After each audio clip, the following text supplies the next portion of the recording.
Saya dapat tema hari ini, harga menjadi seorang murid. Ada yang 1.000, 2.000, 3.000? Berapa harganya? Ada yang tahu harganya tidak? Gak ada ya? Gak ada yang tahu harganya?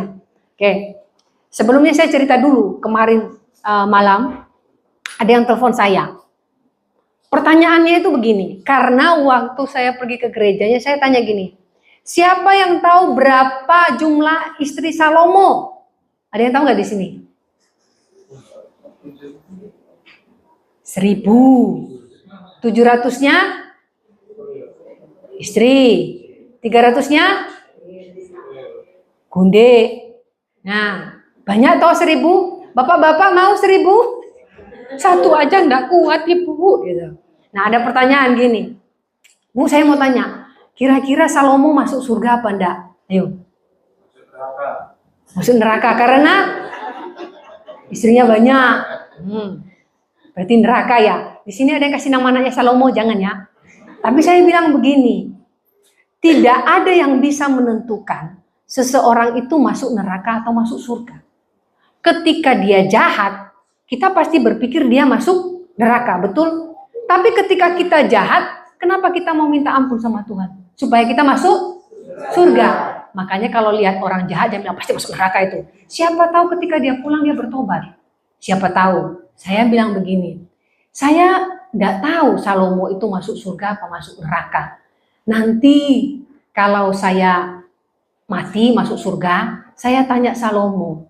Dia bilang gini, Bu, jangan Bu, jangan. Loh, kenapa? Nanti ibu dijadikan istri ke 1.001. Oh, wes enggak jadi, wes enggak jadi tak tanyai, dia bilang gitu.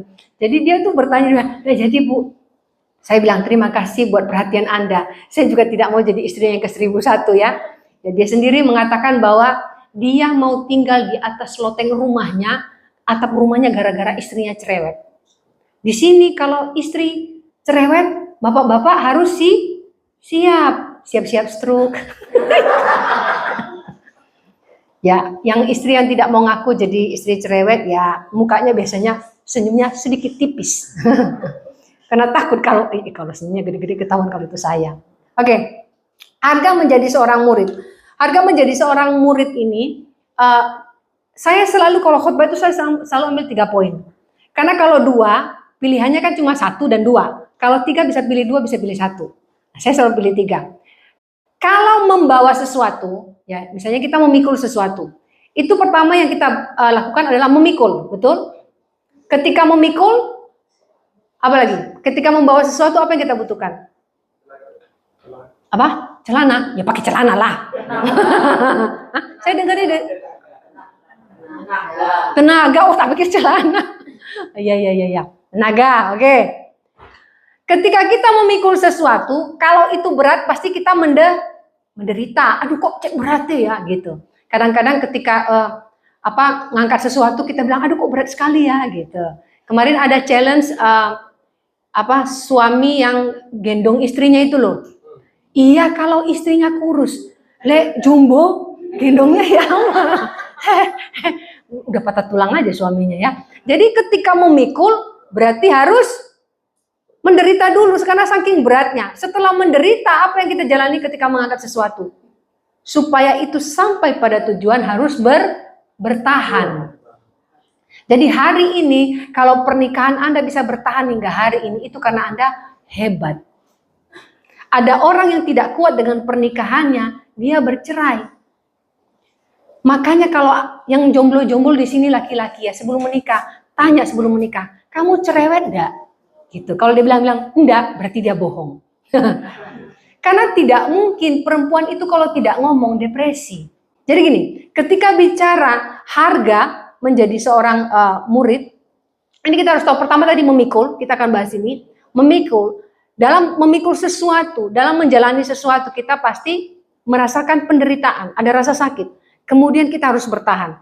Tidak ada enaknya menjadi murid Kristus. Makanya saya katakan berapa kali-kali kalau saya pelayanan di desa, saya tidak pernah mengatakan, percaya Tuhan maka engkau masuk surga. Saya tidak pernah menjanjikan surga. Saya tidak pernah mengatakan saya pegang kunci surga. Tapi saya katakan, ikut Tuhan, pikul salibmu. Mereka bertanya, pikul salib apa? Ya ketika engkau jadi Kristen, pasti orang nunjuk.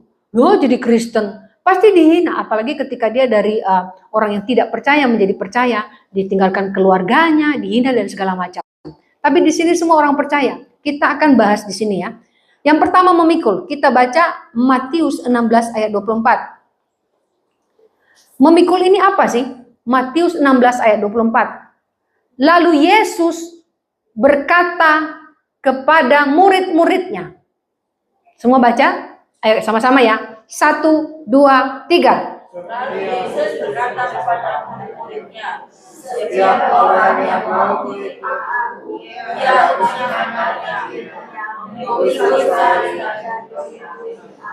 menyangkal dirinya. Banyak pertanyaan ketika ini bulan puasa. Bu, puasanya orang Kristen apa? Menyangkal diri. Itu puasa utama kita. Bukan soal makan. Ada orang puasa motivasinya katanya saya mau puasa buat Tuhan. Padahal motivasinya biar kurus. Salah loh ya. Motivasi puasa jangan karena mau kurus. Tetapi kalau mau berpuasa yang bersungguh-sungguh itu menyangkal diri. Menyangkal diri itu apa?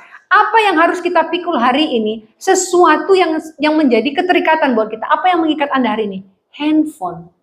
Ada suami tidak selingkuh, tapi dia selingkuh dengan handphonenya. Makanya saya selalu katakan, istri pertama selalu handphone, istri kedua laptop, istri ketiga sepeda motor. Dielus-elus terus, istrinya sekali setahun aja dielus. Kalau ulang tahun, atau enggak pas Natal, atau ada di depan mertua, sayang ada mertuanya gitu. Kalau nggak ada mertua, wih, gitu loh.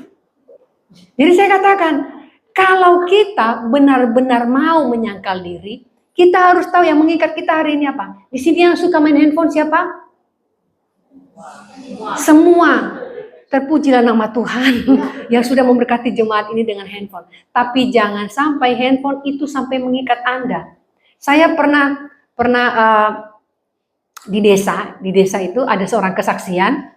Kemudian jujur, ya mungkin bagi saya itu karena orang desa, saya pengen bilang itu salah ibu. Dia bersaksi begini. Jadi kita itu perlu lihat TikTok. Karena TikTok itu sangat bagus buat kesehatan kita. Karena kita tertawa. Nah, saya bilang, ibu kesaksian itu tentang Tuhan, bukan tentang TikTok. Tapi namanya di desa nggak mungkin saya hentikan. Jadi dia kesaksian itu bagaimana hebatnya TikTok. Jangan-jangan dia iklan. Nah ini saya katakan ya, kita yang terikat dengan banyak hal. Yang terikat dengan handphone. Yang terikat dengan rokok. Ada yang merokok di sini? Berapa kali saya sarankan, kalau merokok, nggak usah rokok, knalpot motor saja. Gede. Terus suruh digas. Itu sekalian banyak. Tanggung kalau rokok kecil. Kalau Anda mau jadi perokok hebat, knalpot motor. Apalagi ada motor sekarang knalpotnya 2 toh. Nah, isepen itu. Wes, sak bibir-bibir nyonyor. Mau hebat katanya. Jadi itu menyangkal diri, apalagi yang mengikat kita hari ini. Karena gini, banyak dari kita berpikir bahwa memikul itu ketika kita punya masalah. Sebentar, masalah kita yang sebenarnya ketika kita terikat akan sesuatu. Apalagi selain rokok. Apa yang mengikat? Para pria tidak harus yang anak muda ya. Anak tua juga main game. Game. Sampai saya bilang, Pak, ngapain Pak? Game. Apa gamenya? Game ini, game itu, game ono. Aduh Pak. Terus ada yang harus beli ya, saya nggak tahu. Jadi dia menghabiskan uangnya membeli itu. Istrinya ngomel-ngomel. Ini loh Bu, main game. Istrinya juga cerewet. Saya bilang, nah Pak daripada main game, mending mainan sama istri aja Pak. Istrinya gitu. Berantem terus. Jadi gini, suaminya itu kerja, pulang kerja, tidak ganti baju, main game. Sampai malam. Terus belum lagi nanti main game. Kalau ada bola, pas musim-musim bola, nonton bola.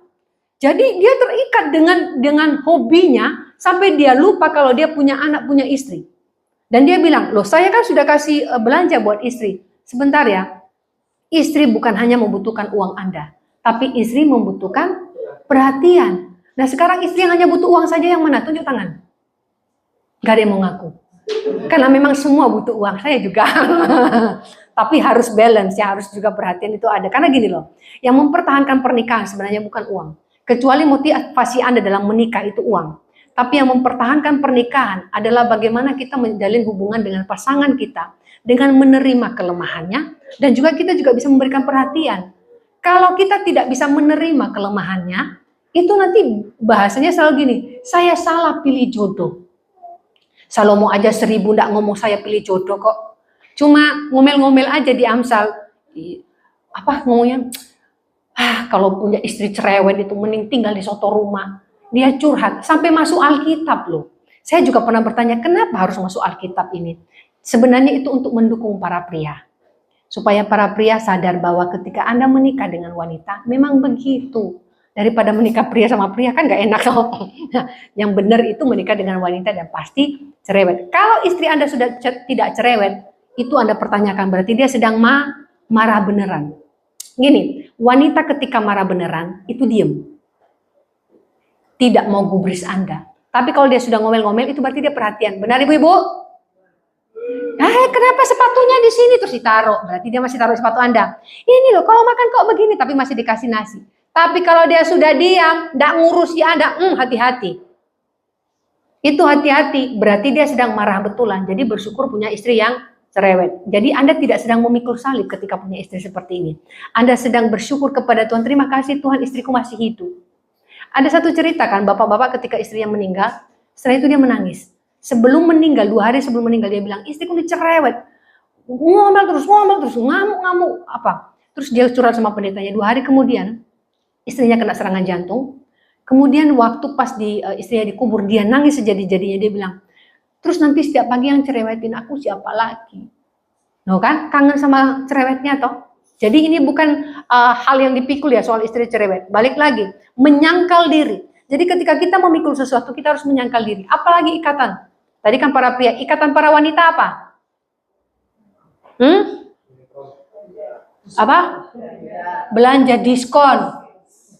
Yang sekarang ini loh, belanja online itu, soalnya bisa cicil.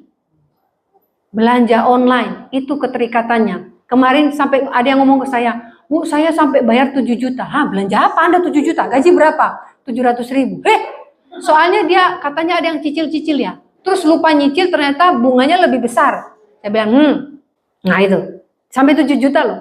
Tahu apa yang dibeli? Saya nggak ngerti bahasa Jawanya. Iku loh Bu, kitir-kitir rambut. Kitir-kitir rambut itu apa? Ya pokoknya harganya begini. Nah karena dia cicil, barangnya kecil-kecil, banyak, dia bayar 7 juta. Kalau dihitung dari semua yang dia beli sebenarnya itu hanya berapa ratus ribu. Tapi karena dia cicil sana cicil sini dan dia tidak bayar, saya juga tidak tahu, ternyata itu bunganya besar. Itu yang mengikat para wanita sekarang. Yang kedua, apa yang mengikat lagi? Yang harus menyangkal diri, jangan tuntut suami terus. Kenapa banyak wanita di luar sana gagal menjadi istri? Bukan karena dia tidak bisa menjadi istri yang cantik, tidak. Tetapi dia selalu menuntut, kerjaanmu kok itu terus sih, gajinya kok ini terus sih. Nggak cari kerjaan lain. Ingat, ketika kita tidak bisa menghargai pekerjaan suami, apapun yang dia kerjakan, Anda sedang membuat harga dirinya itu tidak ada. Ketika dia mengerjakan sesuatu, meskipun itu gajinya kecil, hargai itu. Dia sudah mau bekerja, daripada dapat suami tidak bekerja. Jadi jangan komplain. Jadi kita harus menyangkal diri dalam hal yang mengikat kita. Terlalu menuntut. Apalagi ikatan Anda hingga hari ini. Jadi kalau saudara kita sekarang sedang berpuasa, kita juga berpuasa. Berpuasa dengan kebiasaan buruk kita. Berpuasa dengan kebiasaan kita yang merusak hubungan kita dengan keluarga kita. Berpuasa dengan banyak hal yang merusak hubungan kita dengan Tuhan. Kita harus tahu itu. Nah, kemudian dikatakan, yang mengikut aku memikul salibnya, dan kita lihat di sini memikul salib itu apa? Berani meninggalkan kebiasaan buruk, tahu menempatkan mana yang menjadi prioritas. Apa prioritas Anda hari ini? Apa yang menjadi yang utama dalam hidup Anda selain Tuhan? Para pria ketika Anda pulang di rumah, apa yang menjadi prioritas Anda? Handphone kah? Makan kah? Duduk kah? Lihat prioritas itu apa. Yang belum menikah, apa prioritas Anda?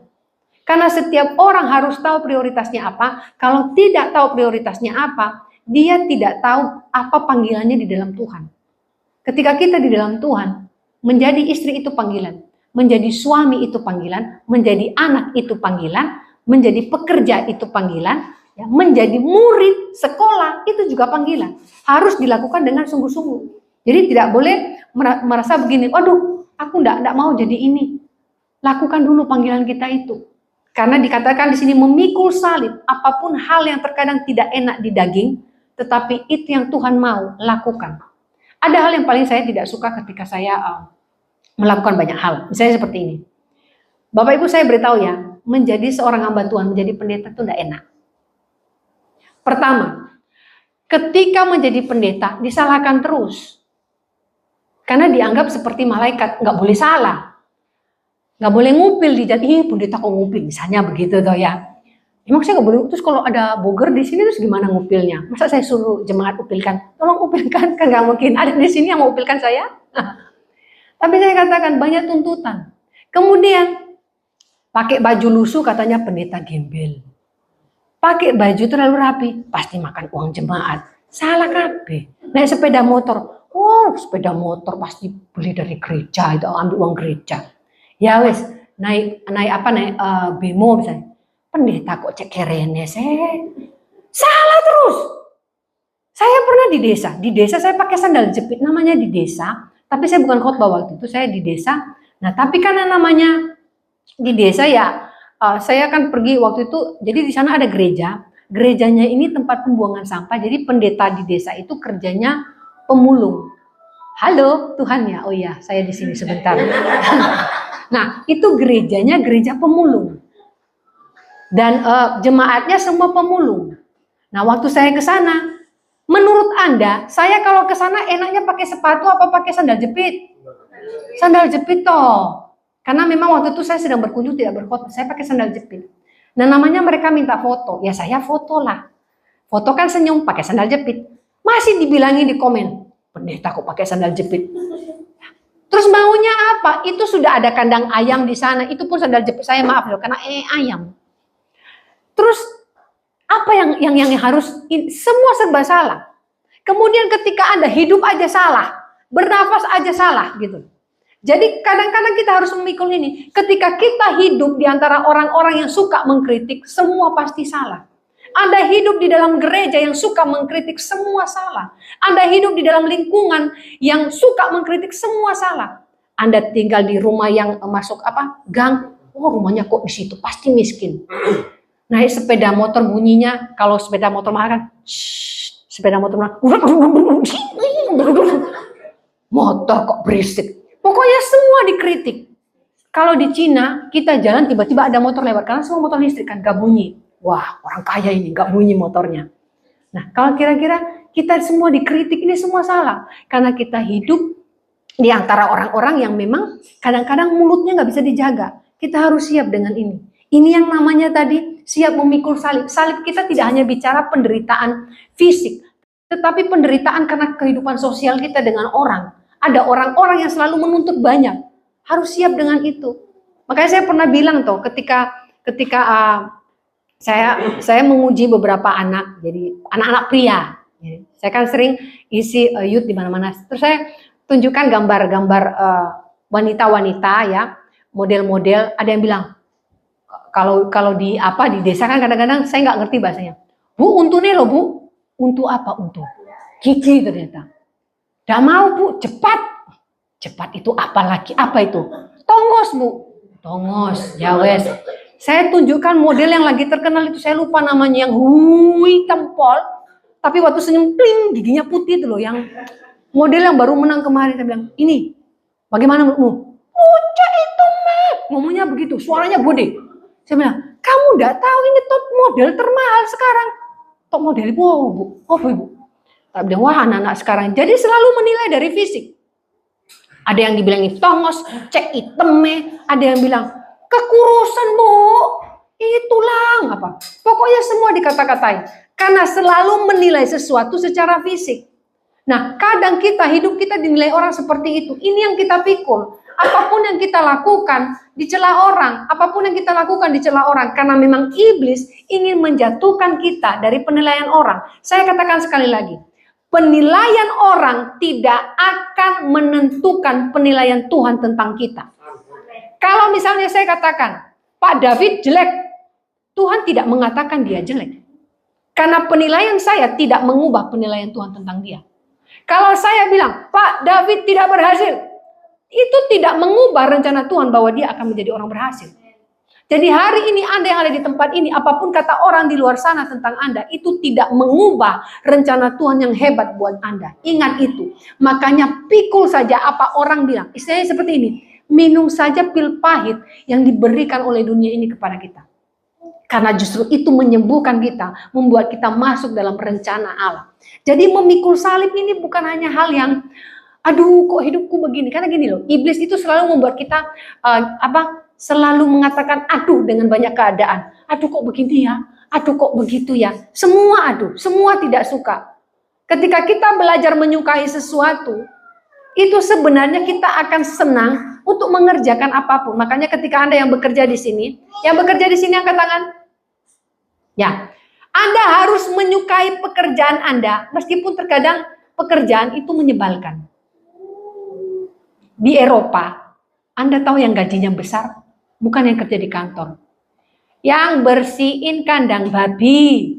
Nah, kalau mau ke Eropa silakan. Itu gajinya 4 kali lipat dari yang kerja kantor. Yang membersihkan septic tank orang. Nah, itu gajinya besar. Ya. Yang membersihkan gorong-gorong. Itu gajinya besar. Terus peternakan apa lagi kemarin itu? Gajinya besar.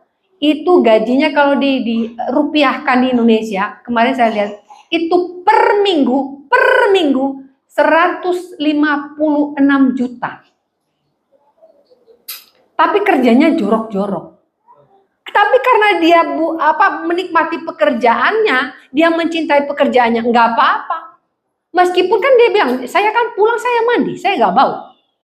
Jadi di sini ya kita harus tahu yang namanya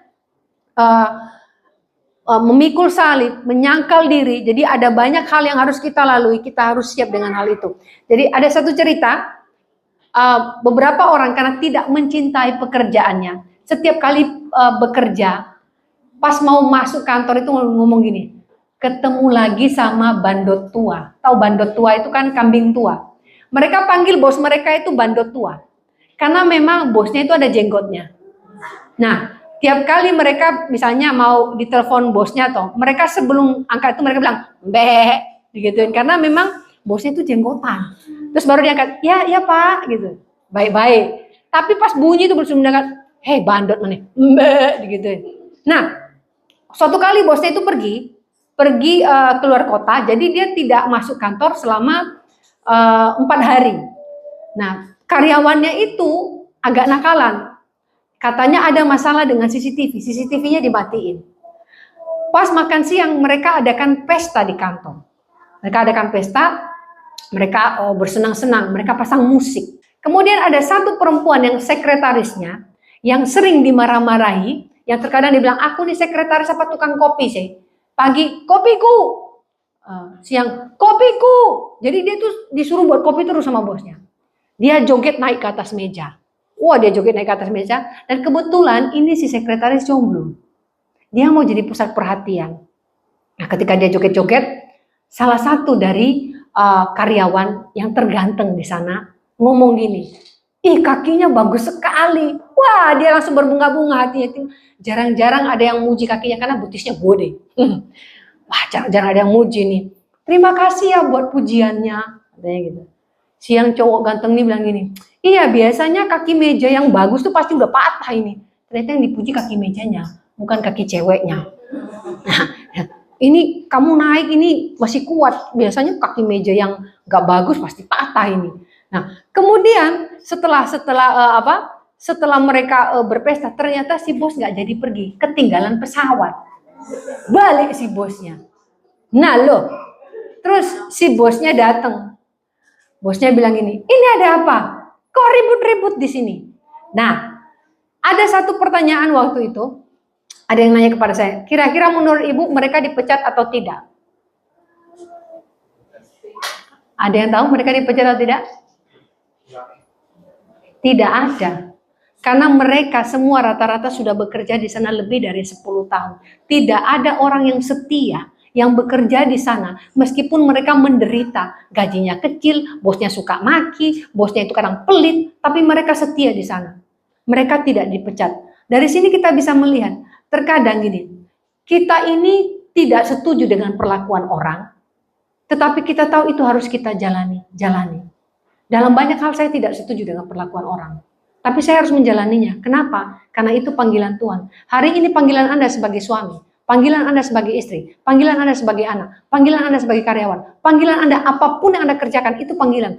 Lakukan dengan setia. Itu namanya memikul. Dan ini harga yang harus kita bayar sebagai pengikut Kristus. Karena pengikut Kristus tahu bahwa hidupnya itu tidak enak. Tapi hidupnya penuh dengan damai sejahtera.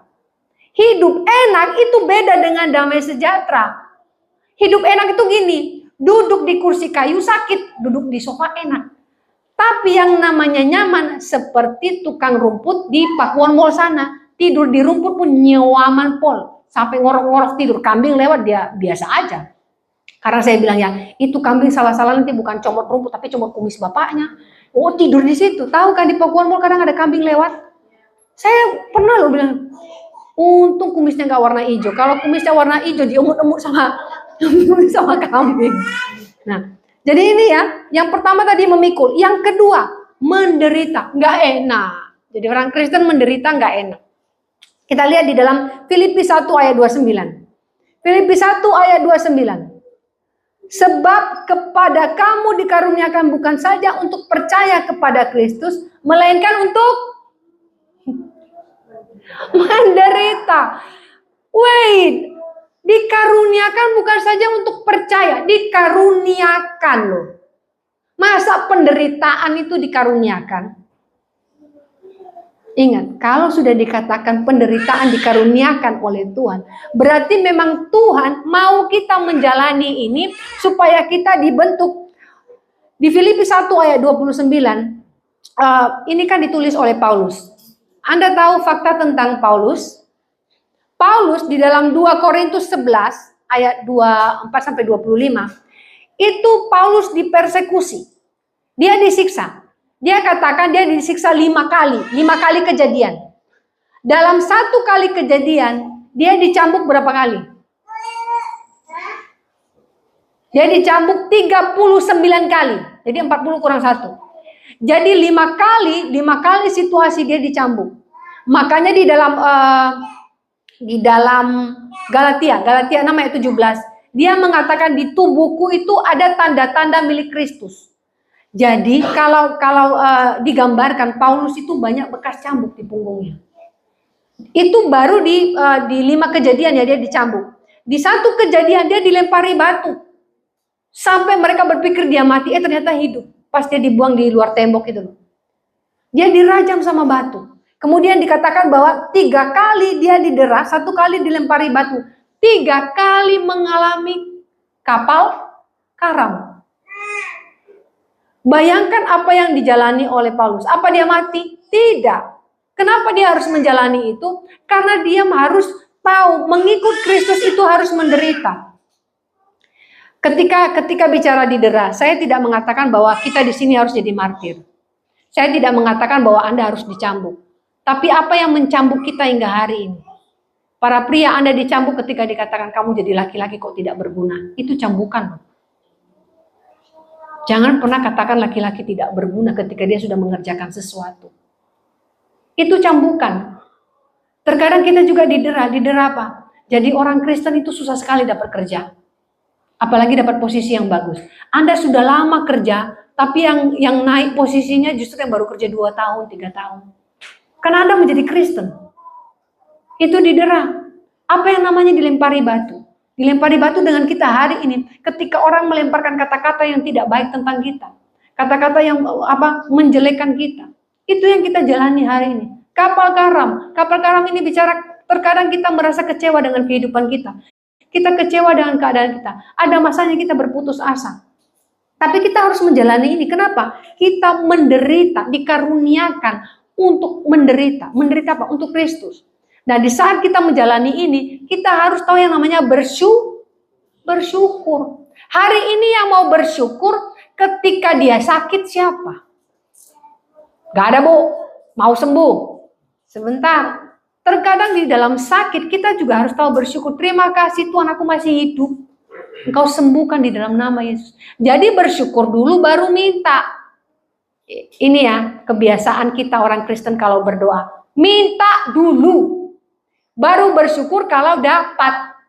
Ngaku kalau berdoa, Tuhan berkati ini, Tuhan berkati itu, Tuhan berkati ini. Isi doanya begitu semua. Tapi tidak pernah ada yang berdoa, Tuhan terima kasih buat ini, terima kasih buat itu, terima kasih. Terima kasihnya bukan hanya hal yang baik loh ya.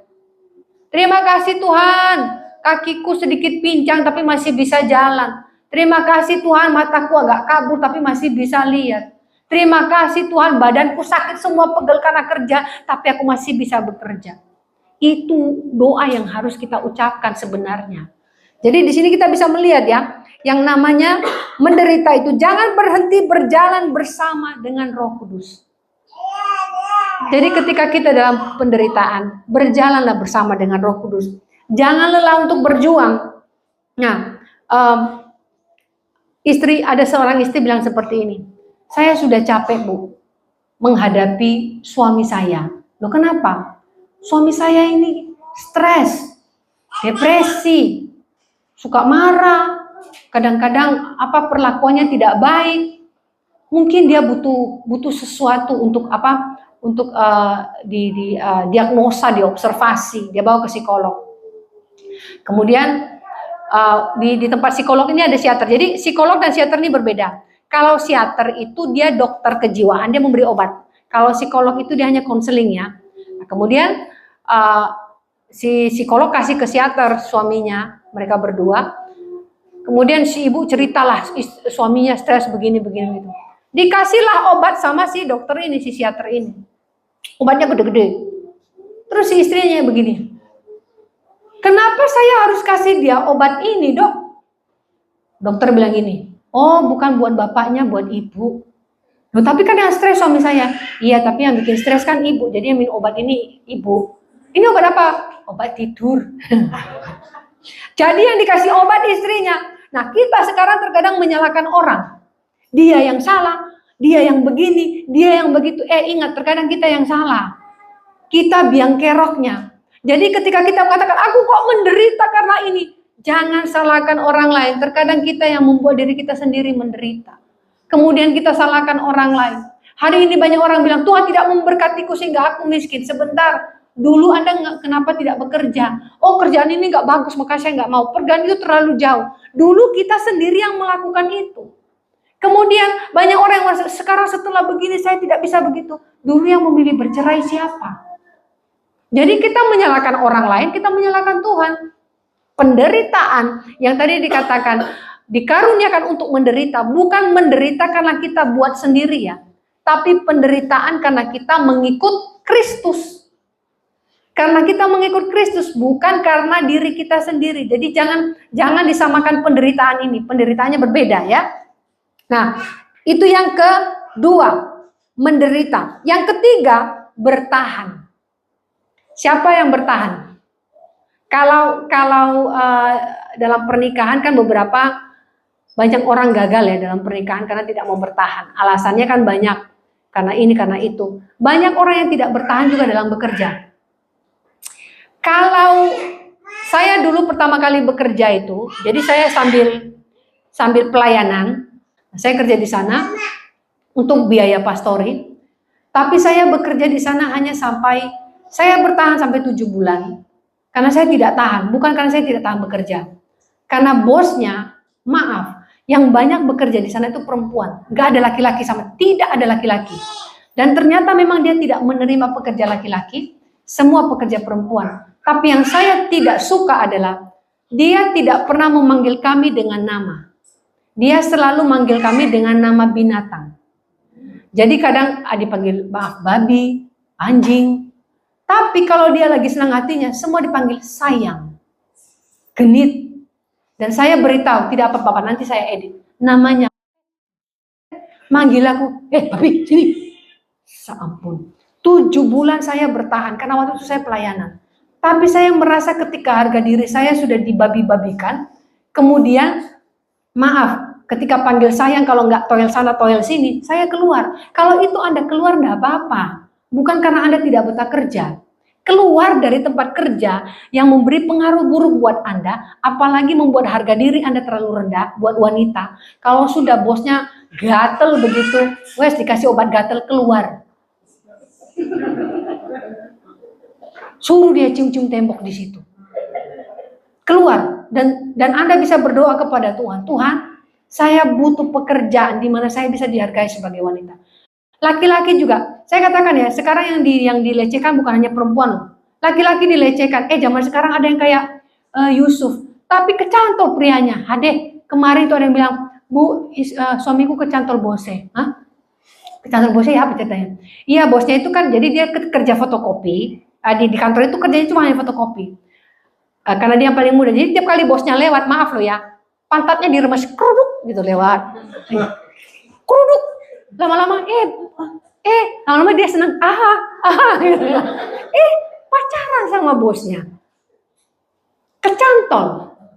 Ada yang bilang, jangan-jangan pakai pelet. Ya peletnya itu ya diremes-remes pokoknya. Jadi, maaf loh ya, jadi sekarang yang dilecehkan bukan hanya perempuan, laki-laki. Saya katakan, sejak kapan dia sudah melakukan itu? Sudah lama. Lah kenapa dia tidak keluar? Mungkin suami saya suka. Nah itu.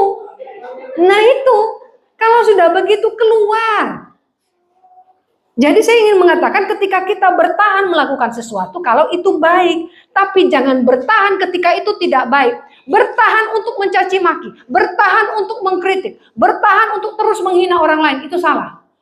Tapi bertahanlah untuk melakukan hal yang baik. Meskipun terkadang tidak dihargai. Banyak kebaikan yang Anda lakukan tidak dihargai. Terus lakukan kebaikan. Banyak hal yang baik yang Anda lakukan terus dihina. Terus lakukan. Karena penilaian manusia buruk dan tidaknya Anda tidak mempengaruhi cara Tuhan menilai Anda. Karena setiap orang berharga di mata Tuhan. Siapapun yang mengikut Allah, dia akan mengalami proses yang berat. Tetapi ketika dia bertahan, di sana ada berkat-berkat Allah tercurah. Anda tahu kenapa orang Israel tidak bisa mempertahankan tanahnya ketika di perjanjian lama? Karena terus bersungguh-sungguh sama Tuhan. Kemudian mereka punya Allah lain. Mereka tidak bertahan di dalam iman. Hari ini kalau kita tidak bertahan di dalam Tuhan, kita akan kehilangan semua berkat itu. Banyak orang berpikir, wah Tuhan sudah tidak memberkati aku lagi. Tuhan bilang, kapan orang tiap hari diberkati kok? Kita yang keluar dari berkat Allah tidak pernah berhenti. Tapi kita yang berhenti menanggapi berkat Allah. Sama seperti ini loh. Tuhan kasih, ambil. Tuhan kasih, ambil. Ada orang dikasih, melengos. Yang salah siapa? Tidak pernah ada ayatnya dikatakan Tuhan menghentikan berkatnya. Tidak pernah. Tuhan selalu mencurahkan berkatnya. Tetapi kita bertahan dalam hidup kita untuk melakukan yang baik meskipun tidak dihargai. Jadi ketika harga menjadi seorang murid, kita harus tahu, kita harus memikul sesuatu meskipun itu berat, meskipun itu membuat kita menderita, tapi kita tetap bertahan. Saya tidak mau bicara tentang martir. Martir kita sekarang tidak bicara mati karena kita menjadi Kristen. Martir kita adalah seperti menyangkal diri tadi. Apa yang menjadi ikatan kita, kita harus bisa melepaskan. Apa menjadi kebiasaan buruk kita harus tinggalkan. Saya akan kasih sedikit informasi tentang beberapa pengikut Kristus bagaimana mereka mati. Nah, murid Kristus yang pertama, yang namanya Yakobus anak Zebedeus, itu mati yang pertama sekali ya. Martir pertama, dia mati dipenggal.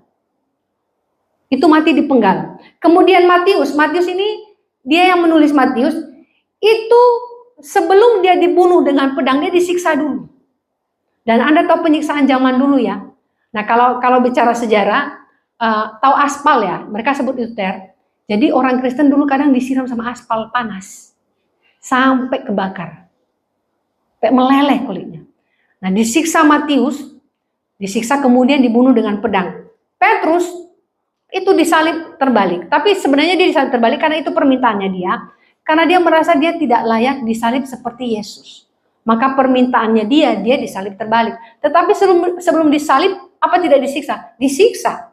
Kemudian Yohanes yang menulis Yohanes ya, akhirnya dia mati tua. Tetapi sebelumnya dia sempat dihukum mati direndam di air mendidih. Di air mendidih loh, dimasak. Mateng gak sih? Ternyata gak mateng-mateng. Hebat dia, bukan karena dia hebat, Tuhan di dalamnya. Nah dia selamat, kemudian setelah dia selamat, dia dibuang di Pulau Patmos. Itu yang suratnya 1, 2 ya, kita bisa baca itu. Kemudian Yakobus anak Alfeus, Yakobus anak Alfeus tahu tempat Yesus dicobai oleh iblis di bait suci itu. Nah, dia dibawa ke sana, dia dilempar dari atas bumbungan ini, bait Allah. Jadi mati dari atas dilempar. Dibuang ke bawah dia. Mati. Disiksa karena imannya. Kemudian Bartolomeus. Nah, Bartolomeus ini sebenarnya dikenal dengan nama Nathanael. Jadi kan kita jarang dengar nama Bartolomeus ya, tapi dia dikenal dengan nama Nathanael. Itu dia dihukum cambuk. Nah, tapi hukum cambuknya Bartolomeus, dia dicambuk sampai kulitnya semua terlepas. Cat. Jadi sampai semua kulitnya terlepas sampai mati. Kita hari ini baru dicambuk dengan masalah sedikit, salahkan Tuhan. Air matanya sudah seember, disalahkan tetangga, disalahkan suaminya, apalagi kalau sudah suami yang menderita, katanya, kamu jelek. Nah, dulu kok nikahi saya, dulu kamu cantik, sekarang jelek. Kalau Anda kurang memberikan beli bedak, pasti jelek. Makanya kasih beli bedak yang cukup buat istrinya ya, supaya bisa make up sedikit. Tapi jangan kebanyakan, nanti kayak dakocan nih, yang ondel-ondel. Kemarin saya lihat, aduh ibu ini, saya mau bilang, Bu, bibirnya kok sampai keluar dari lipstik, sampai keluar dari bibir ibu. Tapi ternyata kesukaan orang sekarang gitu ya. Katanya biar bibirnya kayak ikan koi. Sampai keluar-keluar. Katanya ini bibirnya Angelina Jolie, Bu. Saya lihat kayak ikan. Pas dia ngomong, maaf loh ya, waktu dia ngomong curhat, saya tidak mendengarkan curhatannya. Saya malah lihat bibirnya kayak lihat ikan ngomong. Ada ibu, tolong lipstiknya dikondisikan ya. Ya. Jadi dia dihukum cambuk hingga kulitnya terlepas. Dan nah ini Bartolomeus atau Nathanael, dia menginjil di Asia. Kemudian Andreas. Nah, Andreas ini disiksa, dicambuk sampai mati. Nah, kalau Thomas yang ragu-ragu itu dia dilempar ke perapian. Di perapian, jadi dia dilempar ke perapian. Ternyata dia tidak langsung mati ketika di perapian itu. Karena dia tidak langsung mati, akhirnya dia ditombak. Begitu banyak tombak sampai dia mati. Jadi disiksa, itu Thomas. Kemudian Matias itu yang menggantikan Yudas Iskariot. Nah, dia dirajam batu lalu dipenggal. Tadeus itu mati, dia disalib sama dengan Simon orang Zelot. Simon orang Zelot itu disalib ya. Disalib. Nah, kemudian Filipus juga mati disalib. Markus memang bukan 12 dari murid, tapi penulis Markus, dia diseret hidup-hidup dengan kuda. Jadi kuda nyeret dia melewati batu-batu yang tajam. Jadi badannya semua robek kena batu-batu itu. Sampai badannya itu hancur semua. Yang tarik itu kuda. Kalau saya bercerita tentang kalau Paulus ya, terakhir Paulus disiksa dan dipenggal oleh Kaisar Nero. Kalau zaman dulu ketika penyiksaan Roma atau Yunani, kita ini kan punya tangan 2, kaki 2. Dan penyiksaannya gini, kaki dan tangan itu diikat dengan 4 kuda. Nah, 4 kuda ini dipukuli lari dari 4 arah, jadi kakinya copot gara-gara kudanya lari ke. Cara penyiksaan dulu begitu hidup-hidup. Itu zamannya Kaisar Nero. Kemudian orang Kristen disiram pakai aspal, kemudian dibakar jadi lilin. Setelah dia habis, gantian orang Kristen lainnya. Jadi orang Kristen dulu sering dipakai jadi lilin. Itu disiksa. Hari ini kita tidak mengalami itu, Bapak Ibu. Apa yang kita alami hari ini hanya kejadian setiap hari. Proses hidup. Bersyukur kita tidak martir seperti itu. Menjadi Kristen, ada yang harus kita pikul. Apa hari ini? Ya ini, hari ini yang kita jalani apa? Tidak seperti apa yang dialami oleh murid-murid Kristus. Mungkin itu di Alkitab, Anda tidak tahu di tempat lain. Di tempat lain mereka juga disiksa. Beberapa teman saya, hamba Tuhan yang pelayanan, ada yang mereka dipersekusi. Kemarin itu udah beberapa tahun yang lalu, baru bangun gereja. Sudah jadi gerejanya, malah mereka di demo terus kemudian dibawa parang semua orang. Loh, kenapa waktu pas bangun nggak di demo? Akhirnya dijual itu gereja, padahal mereka sudah kumpul uang.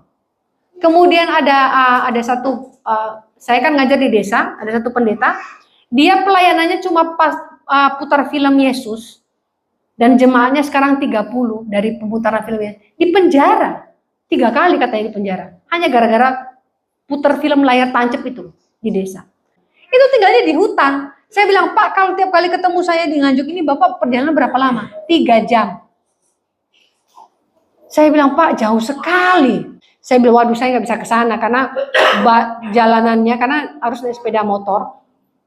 Kalau naik mobil itu sepertinya usus saya bisa pindah ke kepala. Tahu kenapa? Saya bilang, jangan. Nanti lambung saya pindah ke sini, jantung saya pindah ke sana, semua goyang.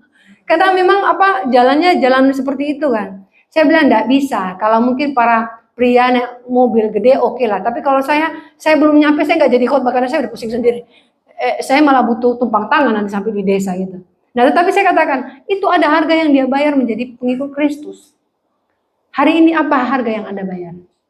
Tidak semahal itu loh ya. Apa harga yang kita bayar hari ini? Lakukan dengan setia. Pikul itu, bertahan. Karena di sana kita akan diberkati Tuhan. Karena kalau kita terus berpikir bahwa Tuhan tidak adil dalam hidup kita, selamanya kita akan terus mendengar apa kata iblis mengintimidasi kita dan keadaan. Jadi hari ini menjadi pengikut Kristus harus memikul salib. Harus menderita, karena itu karunia. Yang ketiga adalah bertahan. Bertahan hingga hari ini.